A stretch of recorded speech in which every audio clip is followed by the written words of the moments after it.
Strike ಮಾಡಿದ್ದು ಅಡ್ಡಿ ಇಲ್ಲ.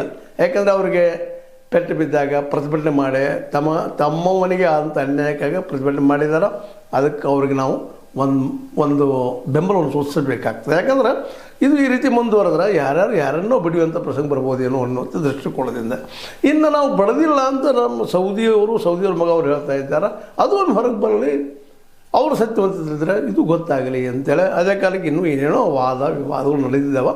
ಅದು ಇಲ್ಲೇ ಅನಗತ್ಯ. ಇನ್ನೇನಪ್ಪ ನಾವು ಡಿಸಿಷನ್ ನೋಡುವಂಥದ್ದು ಯಾರು ಅಂತೇಳಿ. ಆದರೆ ಇವತ್ತು ನಮ್ಮ ನೌಕರದಾರರು ಇನ್ನು ಸ್ಟ್ರೈಕ್ ಮಾಡೋದ್ರಲ್ಲಿ ಅರ್ಥ ಇಲ್ಲ ಅನ್ನುವಂಥ ಮಾತನ್ನು ಅವ್ರಿಗೆ ಹೇಳ್ತಾ ಒಂದು ಮಾತನ್ನು ನೆನಪಿಸ್ಬೇಕಾಗ್ತದೆ ನೌಕರರಿಗೆ.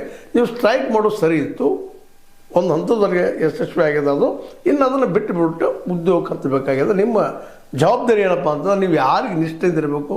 ಹೌದು, ಅವ್ರಿಗೆ ಹೊಡೆದಿದ್ದಾರೆ, ಪ್ರತಿಭಟನೆ ಮಾಡಿದ್ರಿ, ನಿಮ್ಮ ಒಂದು ವಿರೋಧವನ್ನು ತೋರಿಸಿದ್ರಿ, ಇದಕ್ಕೆ ಅಲ್ಲಿಗೆ ನಿಮ್ಮ ಕೆಲಸ ಮುಗಿದೋಗ್ಯದ. ಈ ಕೆಲಸ ಸ್ಟಾರ್ಟ್ ಆಗ್ಯದವು, ಅವ್ರು ಬಿಟ್ಟು ಬಿಡೋಣ.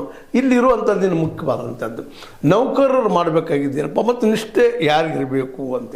ಯಾರಿಗೆ ಅಂದರೆ DCC ಬ್ಯಾಂಕಿಗೆ ನಿಷ್ಠೆಯಿಂದ ಇರಬೇಕಾಗಿದೆ. ಯಾಕಂದ್ರೆ ಬ್ಯಾಂಕ್ ಇದ್ರೂ ನೌಕರದಾರರು, ಅಲ್ಲಿ ಕೆಲಸಗಾರರು, ಅಲ್ಲಿಯ ವ್ಯವಹಾರಸ್ಥರು, ಠೇವಣಿದಾರರು, ಆಡಳಿತ ಮಂಡಳಿಯವರು, ರೈತರು, ಮುಖ್ಯವಾಗಿ DCC ಬ್ಯಾಂಕ್ ಯಾರಪ್ಪ ಅಂದ್ರೆ ರೈತರದವರು ಮತ್ತು ಅವ್ರ ಜೊತೆಗೆ ಠೇವಣಿದಾರರು. ಯಾಕಂದರೆ ಠೇವಣಿದಾರರು ವಿಶ್ವಾಸದ ದುಡ್ಡನ್ನು ತಂದಿಡ್ತಾ ಇದ್ದಾರೆ. ಆ ದುಡ್ಡನ್ನು ಸರಿಯಾಗಿ ದುಡಿಸ್ಕೋಬೇಕಾಗಿದ್ದು ಆಡಳಿತ ಮಂಡಳಿಯವರು ಅವ್ರು ಪ್ರಾಮಾಣಿಕವಾಗಿ ನಡೆಸಬೇಕು.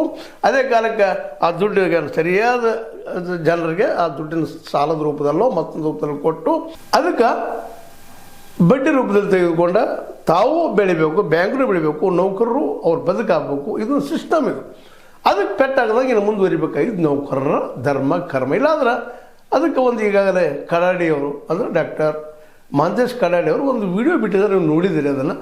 ಈಗಾಗಲೇ